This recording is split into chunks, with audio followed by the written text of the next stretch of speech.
হবে সালোক সংশ্লেষ বা ফটোসিনথেসিস। সালোক সংশ্লেষ বা ফটোসিনথেসিস। আজকের ক্লাসে আমরা সালোক সংশ্লেষ কি জানবো। সালোক সংশ্লেষ কি?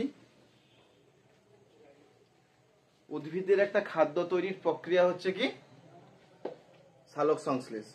এই সালোক সংশ্লেষ প্রক্রিয়া উদ্ভিদ তার খাদ্য, সরল শর্করা খাদ্য গ্লুকোজ তৈরি করে। ঠিক আছে। আর আমরা জানি গাছের পাতা হচ্ছে গাছের রান্নাঘর। গাছের পাতাতে কোথায় তৈরি হয় সালোক সংশ্লেষ, কোথায় ঘটে? তাহলে সালোক সংশ্লেষ বা ফটোসিনথেসিস। ফটো মানে কি? ফটো মানে আলো, ফটো মানে আলো, আর সিনথেসিস মানে তৈরি হওয়া। কি হওয়া?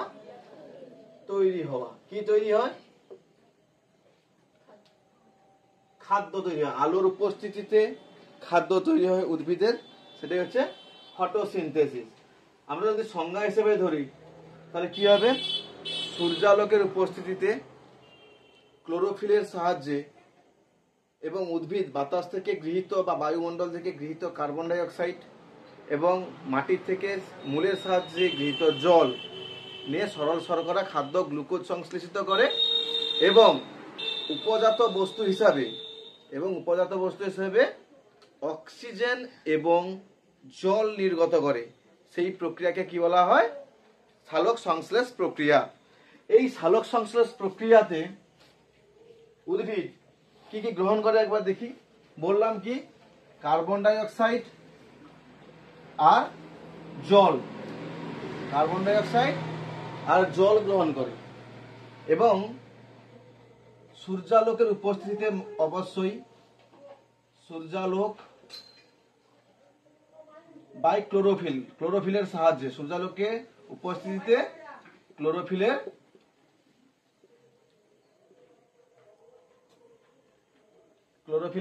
সাহায্যে, সূর্যালোকের উপস্থিতিতে ক্লোরোফিলের সাহায্যে কি তৈরি করে? সরল শর্করা খাদ্য গ্লুকোজ C6H12O6 আর কি তৈরি করে? এর সমপরিমাণ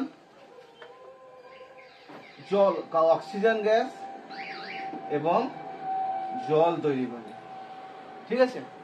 এটাই হচ্ছে সালোক সংশ্লেষের সমীকরণ। সালোক সংশ্লেষ প্রক্রিয়ার সমীকরণ পরীক্ষায় আসে, সালোক সংশ্লেষ প্রক্রিয়ার সমীকরণ। এবারে আমি যদি ব্যালেন্স করি সেটা কি হবে? 6CO2 12H2O, তাহলে এখানে 6O2 প্লাস 6H2O। আমরা যদি দেখি 6টা কার্বন, 6টা কার্বনের সংখ্যা 6টা, অক্সিজেনের সংখ্যা কত? 12টা এখানে, আর এখানে হাইড্রোজেন কত আছে? 12 দিয়ে 24টা হাইড্রোজেন আর 12টা অক্সিজেন। এখানে তাহলে 12টা অক্সিজেন মানে 12, তাহলে 24টা হয়ে গেল। এখানে 12টা অক্সিজেন ছিল, এখানে 12টা অক্সিজেন,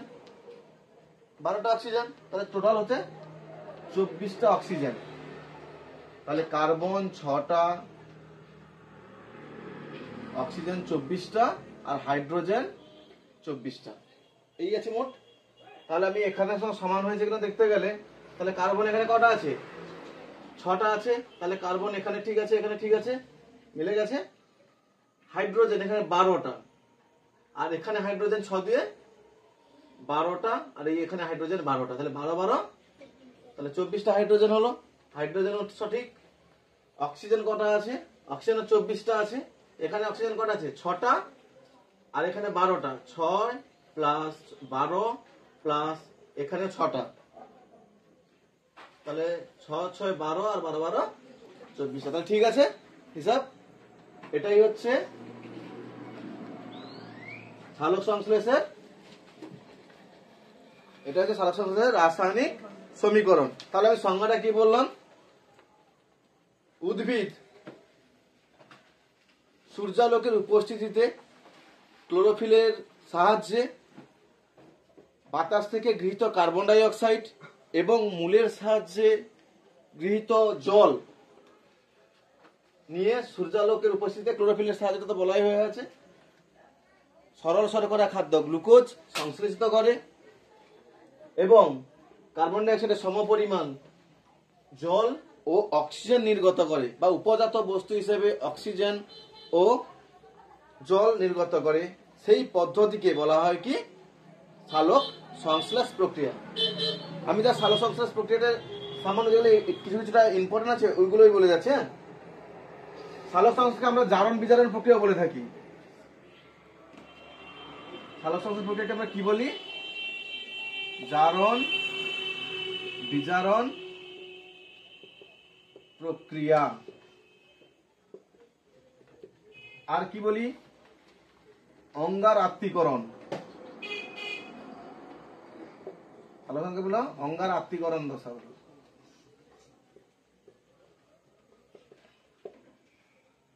আমরা এই দুটো নিয়ে এখন আলোচনা করব।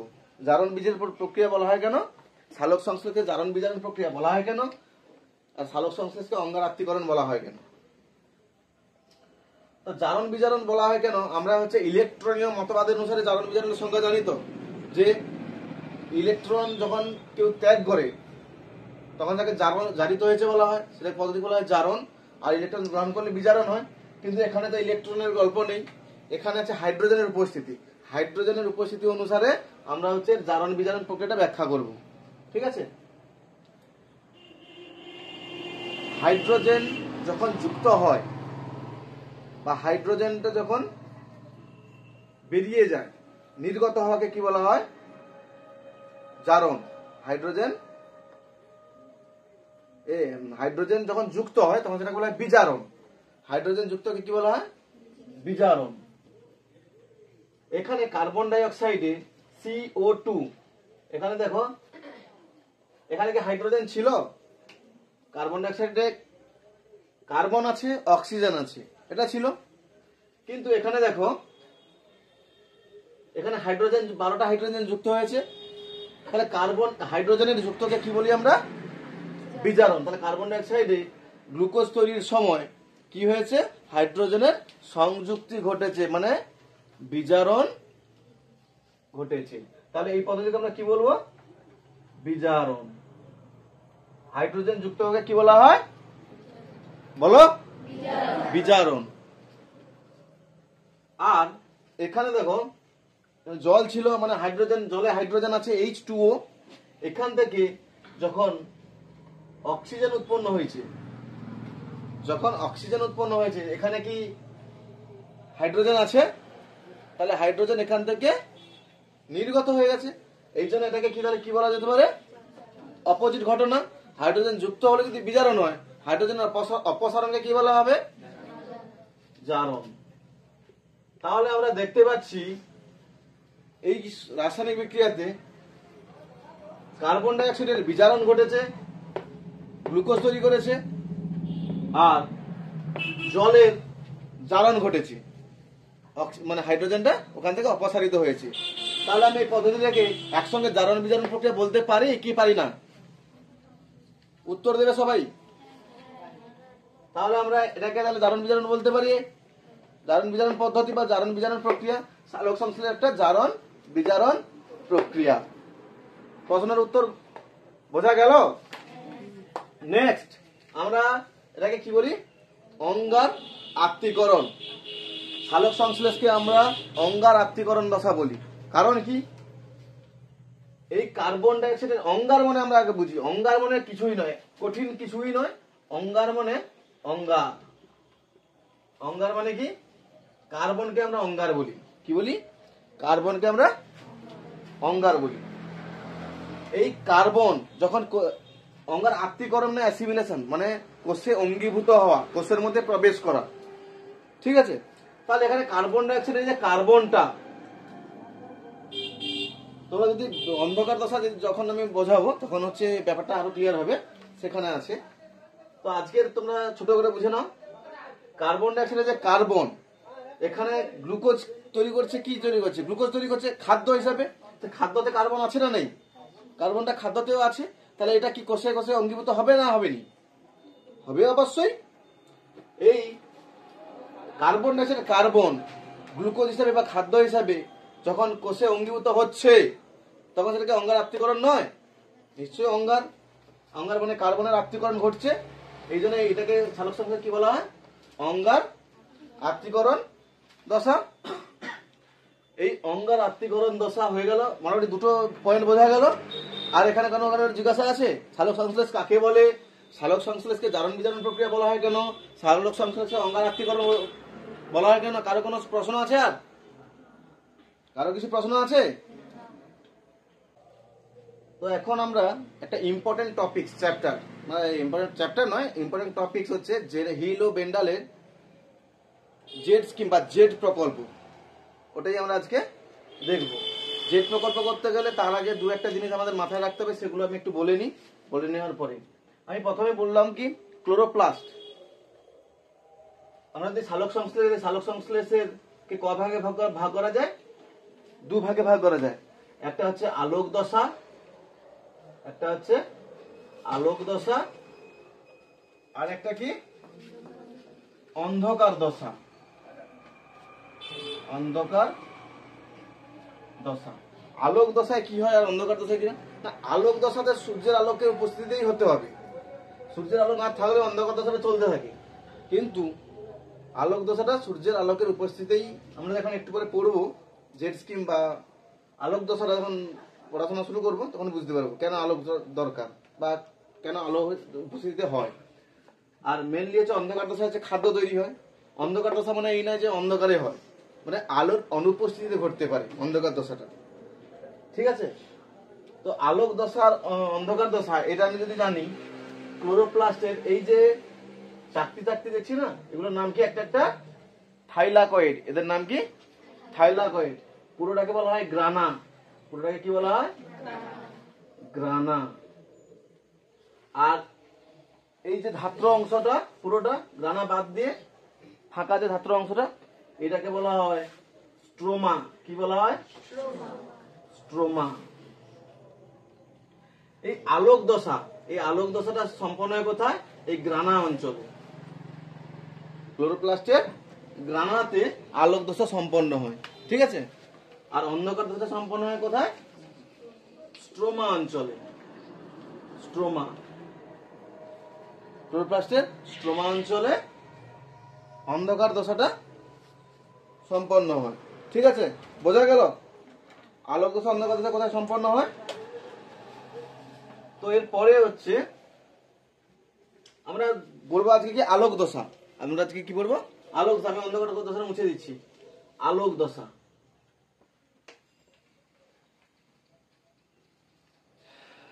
তো আলোক দশা কোথায় ঘটে? গ্রানাতে ঘটে। আচ্ছা, এখানে আরেকটা জিনিস আমাদের দেখতে হবে। এটা তো গ্রানা, আর এই যে দুটো গ্রানার মধ্যে যে যুক্ত আছে, এটাকে বলা হয় স্ট্রোমা ল্যামেলি। কি বলা হয়? Stroma lamellae. স্ট্রোমা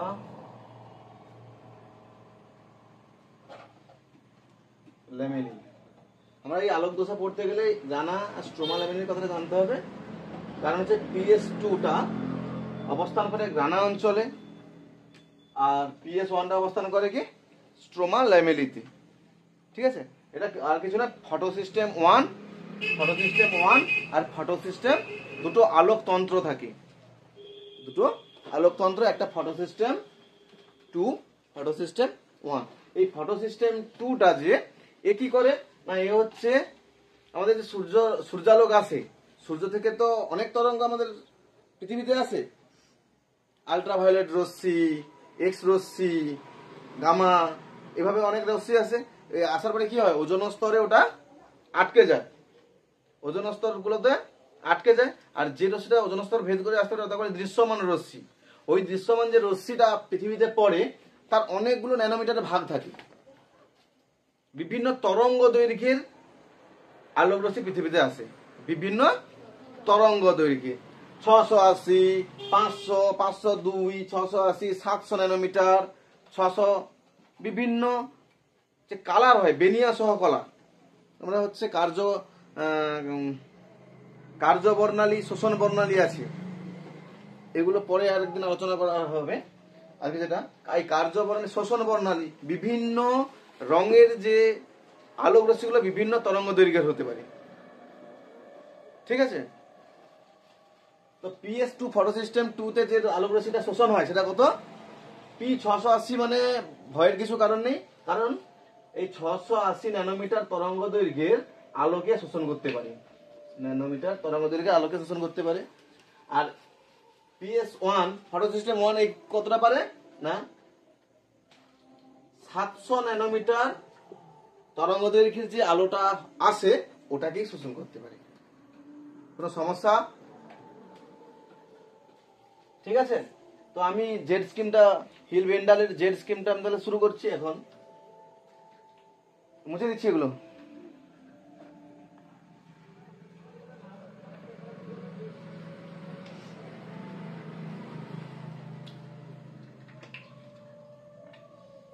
আমি আলোক দশাটাকে কয়েকটা ভাগে ভাগ করবো, এখান থেকে লিখছি। আলোক দশা, প্রথমে হচ্ছে আলোক দশার প্রথম একটা ভাগ করি রঞ্জক তন্ত্রের সক্রিয়করণ। কি? রঞ্জক তন্ত্রের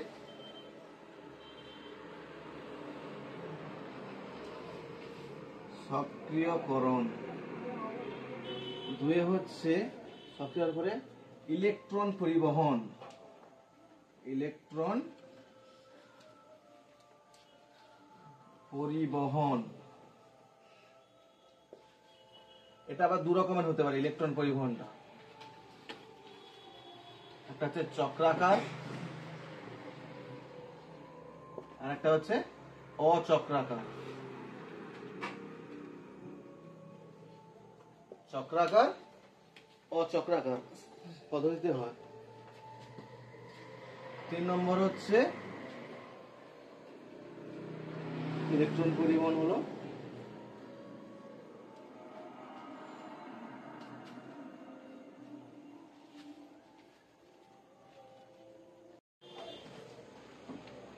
ফটোলাইসিস। ফটোলাইসিস বা আলোর উপস্থিতিতে জলের ভাঙন, ফটোলাইসিস। 4 হচ্ছে NADP+ এর বিজারণ। এগুলো আমি মুছবো, হ্যাঁ, তুলে নাও। প্রথমে তাহলে আমরা কি জানবো? রঞ্জক তন্ত্রের আলোক দশাকে আমরা কটা ভাগে ভাগ করবো? 4টা দশায়। একটা হচ্ছে রঞ্জক তন্ত্রের সক্রিয়করণ দশা, তারপরে দেখবো কি ইলেকট্রন পরিবহন, এটা আবার অচক্রাকার চক্রাকার। আমরা আজকে অচক্রাকারটা পড়বো, মানে জেড স্কিমটা পড়বো। তারপর হচ্ছে ফটোলাইসিস বা জলের আলোক বিশ্লেষণও বলা হয়, ঠিক আছে। তারপরে NADP+ এর বিজারণ। এখন একটু কঠিন লাগবে,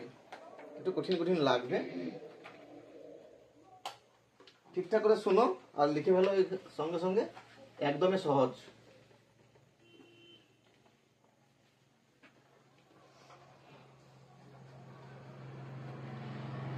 তো ক্লোরোফিল কি করে? সূর্যালোক থেকে আগত ফোটন কণাকে শোষণ করে। ফোটন কণাকে আমরা তো সূর্যালোক থেকে যে কণা আছে তাকে আমরা জানি শোষণ করে কি করে? কোনটাকে শোষণ করে? সূর্যালোক থেকে আগত ফোটন কণাকে শোষণ করে। কেন শোষণ করে?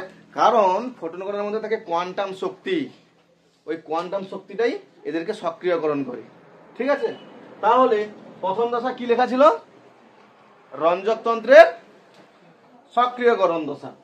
তো প্রথমে তাহলে সূর্যালোক থেকে আগত যে রশ্মি কত 680 ন্যানোমিটারের, এই রশ্মিটাকে কি করবে? শোষণ করবে। শোষণ করার পরে মানে ফোটন কণাকে শোষণ করলো, কোয়ান্টাম শক্তি পেল, পাওয়ার পরে কি হবে? এখানে কি হবে? রঞ্জক তন্ত্রটা সক্রিয়করণ ঘটবে। রঞ্জক তন্ত্রের সক্রিয়করণ ঘটবে। ঘটার পরে কি হয় না, যেই সক্রিয়করণ হলো সাথে সাথে এই বিক্রিয়া কেন্দ্র থেকে, এই রঞ্জক তন্ত্রের বিক্রিয়া কেন্দ্র থেকে আমরা সেকেন্ড যে টপিক ছিল ইলেকট্রন পরিবহন, বলছিলাম না, ইলেকট্রন পরিবহনের অচক্রাকারটা আজকে পড়বো। ইলেকট্রন পরিবহনে পৌঁছে যাব। তাহলে এখান থেকে কি করবে? যে সক্রিয়করণ হলো সাথে সাথে ইলেকট্রন, দুটো ইলেকট্রন এখান থেকে রঞ্জক তন্ত্র থেকে বেরিয়ে যাবে, ঠিক আছে। দুটো ইলেকট্রন বেরিয়ে কোথায় যাবে না, এখানে প্রাথমিক ইলেকট্রন গ্রাহক কোথায়? প্রাথমিক ইলেকট্রন গ্রাহক P680 এখানে আসবে। প্রাথমিক ইলেকট্রন গ্রাহকে চলে আসবে। দুটো ইলেকট্রন এখান থেকে সক্রিয়করণের পরে দুটো ইলেকট্রন বেরোবে, বেরিয়ে কোথায় আসবে? প্রাথমিক ইলেকট্রন গ্রাহকে। ওকে, সেখান থেকে কোথায় যাবে না, সেখান থেকে যাবে PHE ফিওফাইটিন। কোথায়? ফিওফাইটিন। ফিওফাইটিন থেকে কোথায় আসবে? দুটো ইলেকট্রন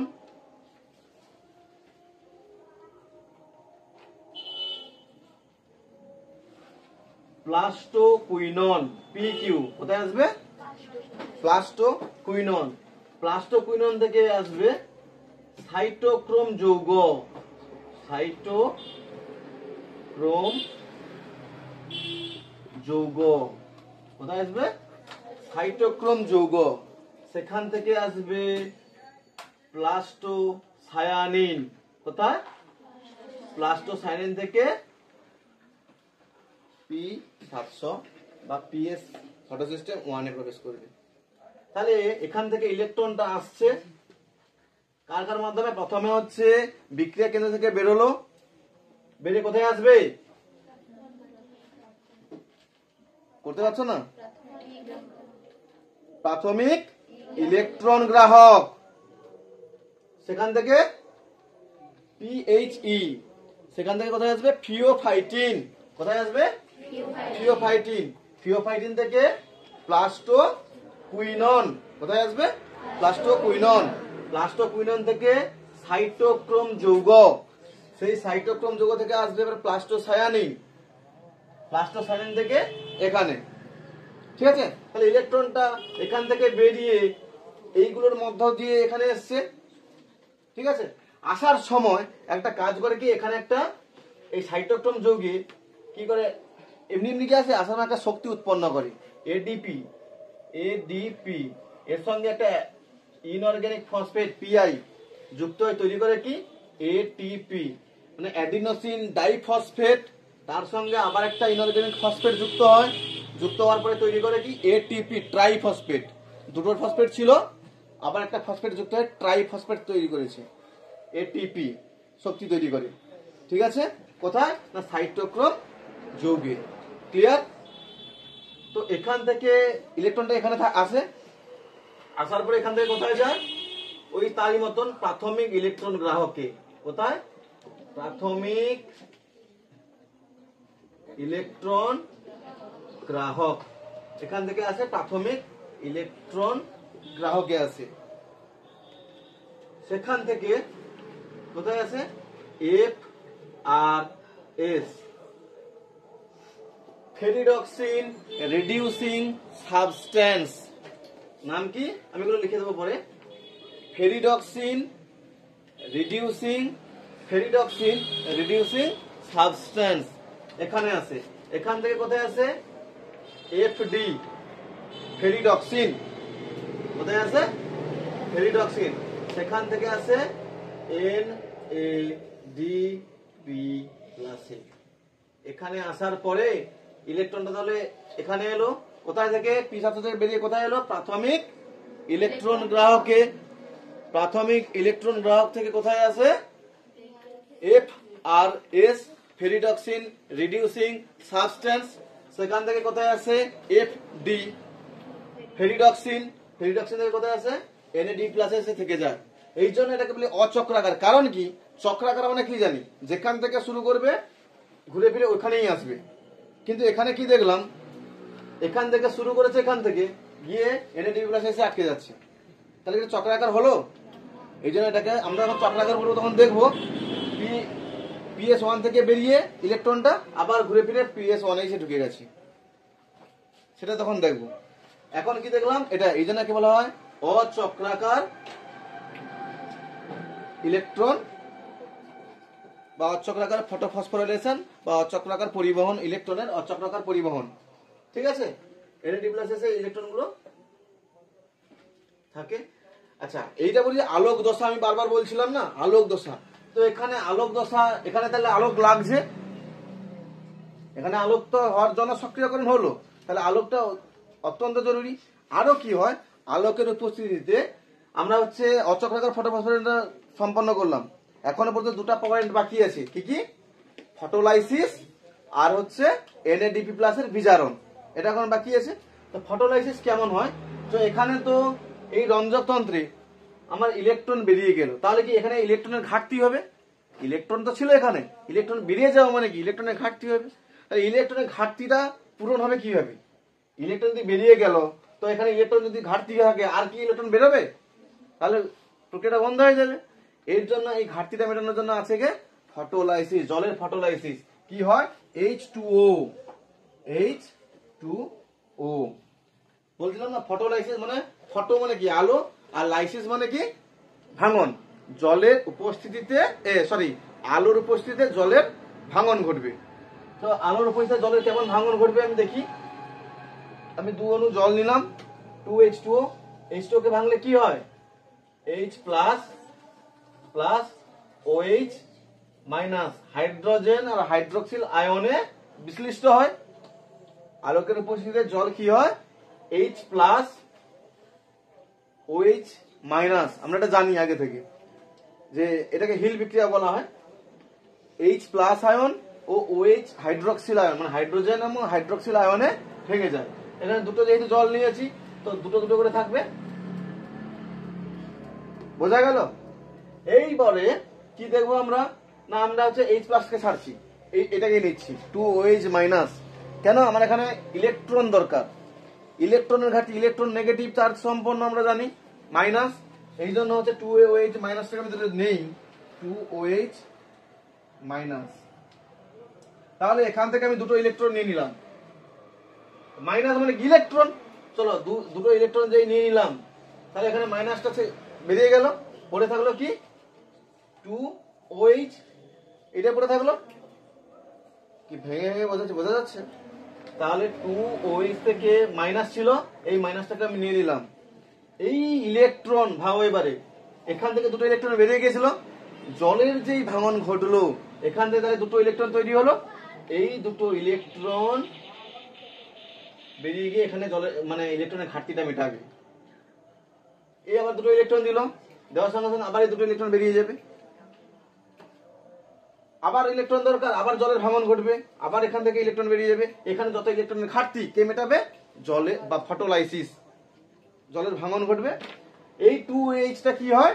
2OH পড়ে থাকলো কি 2OH, এখান থেকে কি তৈরি হয়? 2OH মানে কি দুটো হাইড্রোজেন দুটো অক্সিজেন, তাহলে H2O, H2O, H নিলাম দুটো আর একটা অক্সিজেন, আর পড়ে থাকলো হাফ অণু অক্সিজেন, O2। তো O2 মানে দুটো নিয়েই তো O2 অণু তৈরি হয়, অক্সিজেনের অণু তৈরি হয় দুটো অক্সিজেনের পরমাণু নিয়ে। এখানে পড়ে আছে একটা অক্সিজেন, মানে এখানে তো একটা অক্সিজেন নিয়ে নিয়েছি, আর পড়ে আছে একটা, মানে হাফ অণু অক্সিজেন। তাহলে জল, আমরা বলছিলাম না উপজাত বস্তু হিসেবে কি কি বেরোয়? জল আর অক্সিজেন। এই জল বেরোলো, বাতাসে মিশে গেল, এই জন্য গাছপালা হচ্ছে, আমরা গাছের নিচে ঠান্ডা অনুভূত হয়, আর এই অক্সিজেনটা বাতাসে মিশে যায়, যার ফলে আমরা শ্বাসক্রিয়া চলে, আমাদের অক্সিজেন গ্রহণ করি। অনবরত এগুলো ঘটতে আছে, আর অক্সিজেন আর জল বেরিয়ে বাতাসে মিশতে আছে, আমরা তার ফলে চলছে। বোঝা গেল? এটাকেই বলা হয় ফটোলাইসিস। কি বলা হয়? এইটাই হচ্ছে পুরোটা ফটোলাইসিস। আর আমি বলেছিলাম না 2OH টাকে নিয়েছি আর H প্লাসটা পড়ে থেকে গেল। এইবারে আমরা তখন জেনেছিলাম কি হাইড্রোজেন যুক্ত হওয়াকে কি বলা হয়? জারণ বিজারণ সংজ্ঞায় বিজারণ। এর একটা পয়েন্ট পড়ে আছে এখনো, NADP+ এর বিজারণ আছে না? ফটোলাইসিস হয়ে গেল 3 নম্বর পয়েন্ট। 4 নম্বর পয়েন্ট NADP+ এর বিজারণ। এই যে H+, এই H+টা এখানে NADP+ এর সঙ্গে যুক্ত হয়, NADP+ H+ যুক্ত হয় কি হয়? NADP+ এর বিজারণ ঘটায়। হলো, এইটাই হচ্ছে হিল আর বেন্ডাল জেডের মতন লাগছে না, এই জন্য এর নামকরণ করেছিল জেড প্রকল্প বা জেড স্কিম। ঠিক আছে, আজকের তাহলে এই আলোক দশার জেড স্কিমটা বোঝা গেল, মানে অচক্রাকার ফটোফসফোরাইলেশনটা বোঝা গেল। ঠিক আছে, পরের দিন চক্রাকার, তারপর অন্ধকার দশা তোমরা নেই যদিও, ইম্পর্টেন্ট শর্ট টাইপ কোশ্চেন আছে, তবে জেড স্কিমটা বোঝা গেল। ঠিক আছে।